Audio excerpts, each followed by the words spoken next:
د کوهاټ ښار په دغه مارکیټ کې د ژمي لپاره د بېلابېل ډول د اغوستلو ګرم توکي شته، خو د خلکو ګڼه ګوڼه پکې کمه ده. په اړه یې دوکانداران وایي د خرڅلاو بازار یې ځکه کمرنګه دی چې سیمه کې اقلیمي بدلون په ډېرېدو دی.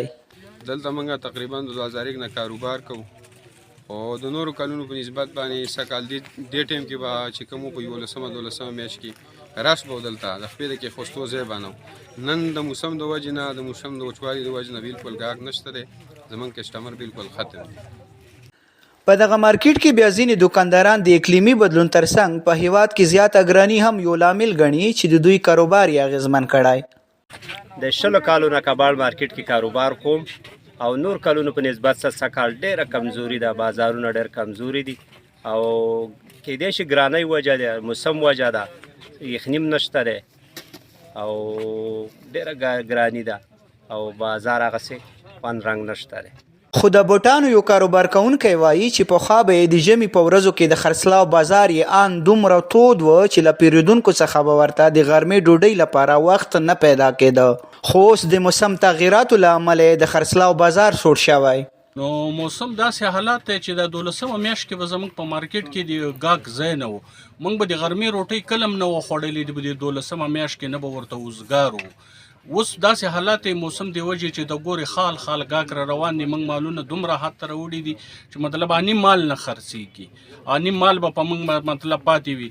صرف نه صرف خبره دا ده چې بارانونه نشته، موسم خشک دی، حالات ټول د باران دی وجې سره په ټپ ولاړ دی، ساړه نشته او هر سړی دا کوشش کوي چې وایي دا سوچ کوي چې د 1 میاشت او د 1 میاشت په چپلو کې تېروو.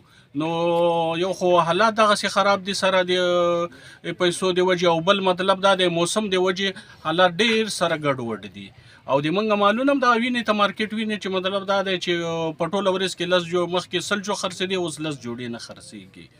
موسم په دې حالاتو د وجې دا حالات دی. نو د کوهاټ یو اوسیدونکی هم دا مني چې اقلیمي یا موسمي بدلون یې په سیمه کې د تیرو څو کلو په پرتله ډیر اغیز کړی. دی وایي چې حکومت د ځنګلونو ساتنې لپاره ګامونه پورته کړي او ولس دې تشویق کړی شي چې د ځنګلونو پرې کولو پر ځای باید لا ډیرې ونې بوټي په کینولو سره د اقلیمي بدلون مخه نیول کېدای شي.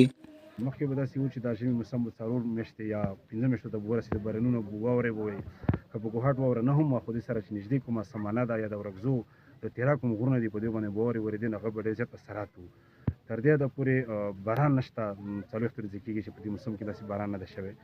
نو دغه موسمونو تغیرات دي، اثرات دي چې د خلکو د عام ژوند چې کوم دی دا ورسره متاثره کېږي.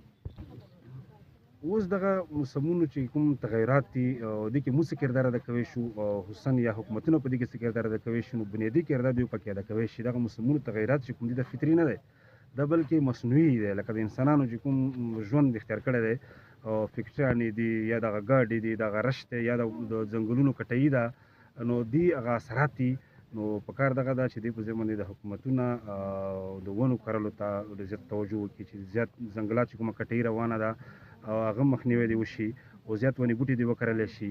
د راپورونو له مخې پاکستان د نړۍ په هغو هیوادونو نوملړ کې دی چې اقلیمي بدلون له کبله پکې د تودوخې کچه په لوړېدو ده. د اقلیمي بدلون څارک تر دغه مارکیټه را رسېدلی. دلته دوکانداران وایي چې اوس د خرڅلاو بازار کمرنګه شوی. نعمت الله خان، وحدت نیوز، کوهاټ.